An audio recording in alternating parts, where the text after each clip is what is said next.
আমি আজকে দেবিদ্বার থেকে আসার পথে বিভিন্ন জায়গায় দেখলাম অনেকেই রাতের অন্ধকারে আমার পোস্টার ছিঁড়েছে, অনেকেই দেখলাম আমার পোস্টার টেনে টেনে ছিঁড়ে ফেলেছেন। যারা আমার পোস্টার ছিঁড়ে ফেলেছেন তারাও আমার ভাই, তারাও এই গ্রামের মানুষ, তারা আমার পাশের গ্রামের মানুষ। আপনাদের উদ্দেশ্যে বলছি, সম্মান নেতৃত্ব আল্লাহর পক্ষ থেকে আসে।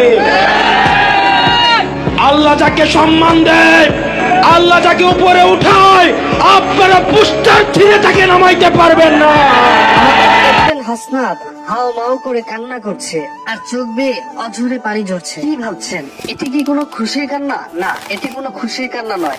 এটি হচ্ছে সেই কান্না যেই শহীদ পরিবারের জন্য উনি কান্না করছে, সেই শহীদ পরিবার তার কান্না দেখে তাকে সান্ত্বনা দিচ্ছে। আপনারা স্ক্রিনে খেয়াল করলে দেখবেন বরকা পরিহিত আমার এক শহীদ ভাইয়ের মা এখানে উপস্থিত হয়েছেন এবং তার শহীদ হওয়ার সন্তানের স্মৃতিগুলো তুলে ধরছেন এবং তার মনের বেদনাদায়ক আক্ষেপগুলো, কষ্টগুলো প্রকাশ করছেন। বিশ্বাস করেন, খানিক সময়ের জন্য আমার মনে হচ্ছিল হয়তো হাসনাতের কোনো আপনজন মারা গিয়েছে, তার সঙ্গে হয়তো এইভাবে সে কান্না করছে।